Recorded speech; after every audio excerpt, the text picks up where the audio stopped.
Good day, it's Professor Resnick again.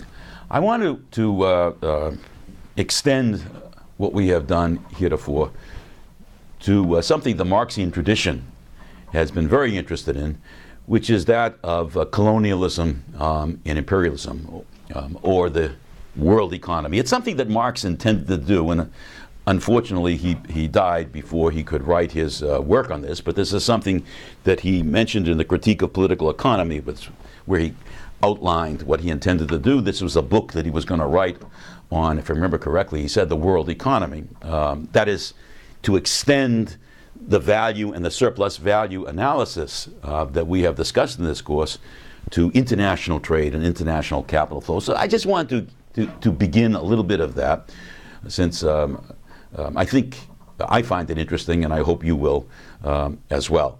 So let me go back to something that we recently discussed. The numbers are exactly the same. Everything is the same, except I'm just going to change who is competing. So on the blackboard, and it'll also be a nice review for us. On the blackboard, I'm going to do the following. I'm going to put this table that we have discussed. Over here, I'm going to put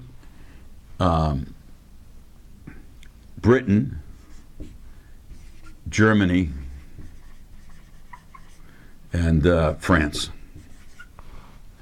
So in this column over here, we have different national capitals competing with one another. That is, British capitalists are competing with German capitalists, are competing with French capitalists. So I'm assuming that all the capitalists in Britain are the same, which is not accurate, but I'm going to assume that. They're all the same in Germany, they're all the same in France, but they differ across these different nations. Okay, so reading this way, this would be the nations. That is the capitalists in these different nations. And I'm going to talk about the particular industry that people were analyzing at the time of Marx, which is the textile industry. So this is the textile industry, or the cotton cloth industry, textile and cotton cloth. That was kind of the high-tech industry of the day after the 1850s. So I'm going to go textile industry, roughly 1850s to the war, World War I, 1914, 1850 to 1914. So that period of time, okay? And I want to talk about over here, of course, the value flows, the C, the V, the S, the W. Okay, so I hope that this is clear what this is. And what I'm going to assume here is that we have a world market. So we have been talking heretofore about national market. Now I want to extend this to a world market. World market in what? In cotton cloth, in cotton shirts. Okay? So these national capitals are competing in an international or a world market. And let's have our same numbers, because it's easier to deal with.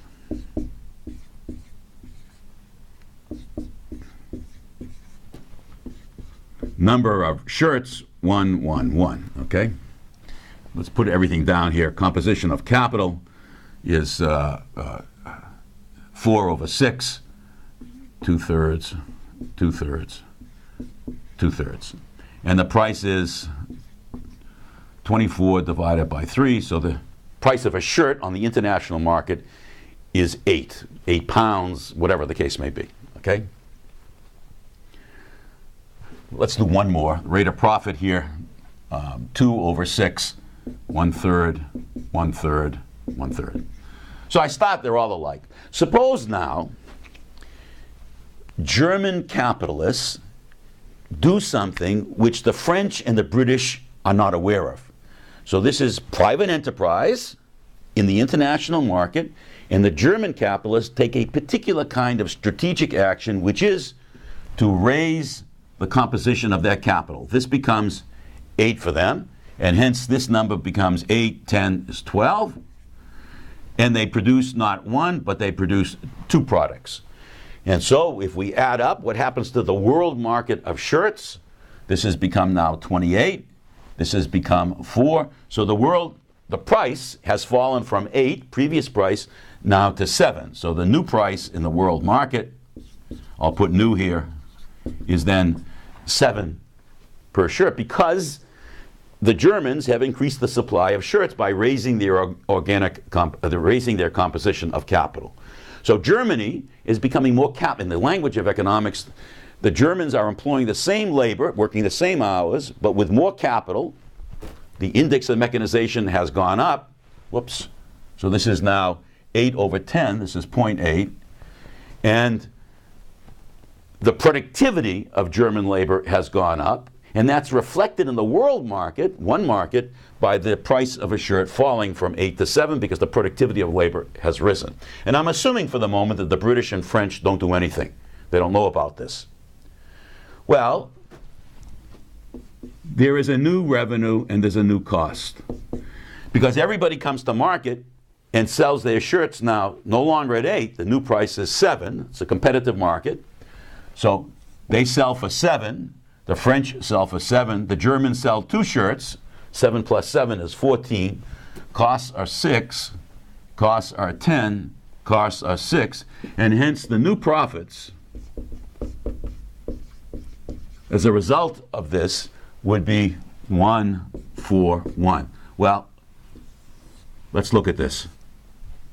Where are we? The question is, what does the world market, the global economy, do to those national capitals which have not innovated? And you can see from the whiteboard, what it does is kill the British and the French capitalists and expand the German capitalists. So the reward, the incentive to the German capitalists is they're getting 2 more, let's use dollars because it's easy for me, they're getting 2 more dollars, which they take away from the British and the French capitalists, and the market redistributes that super profit, that 2 extra dollars, to the Germans. And you can see what's going to happen. If this continues, then the British and the French capitalists in the textile industry are going to go out of business. They're going to go bankrupt. And historically, this is fascinating because the British were the first. They were the innovators. Now the newcomers, the Germans, are going to outcompete, drive out of business the British unless the British do something. And same with the French. Okay, it's a very powerful story then of what's happening in this world market. Lenin comes along later on. He's going to talk about what we just did here, and he's going to say, okay, a kind of imperialism is when these countries are competing with one another over super profit, and that competition can take a variety of different forms. Here I'm discussing it in terms of a loss of surplus on the part of Britain and France to the offensive Germans. Now, this is in the 1850s to the war, but we can easily change this.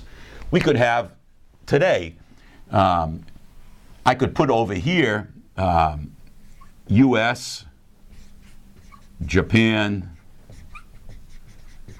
Europe, and this could be the auto industry starting in the 1970s. So you can, if I did this, you could see the offensive Japanese, the Honda, Toyota, and so forth, etc., would raise their composition of capital and take surplus away from the Europeans and the Americans. And if it continued, the American and the European automobile industries would be driven out of business. You can extend this to the computer industry today. Here you could put down US over here. You could put the newcomer on the block, China, Japan. And as the Chinese raise their organic composition of capital, raise the productivity of labor in China, and so forth, etc., if that just continues, then the American and the Japanese, in this case, computer industries, would be driven out of business by the more efficient Japanese. So there's a powerful way of trying to explain what might happen as a result of global competition. Okay? Now, let's not stop. Let's continue with this.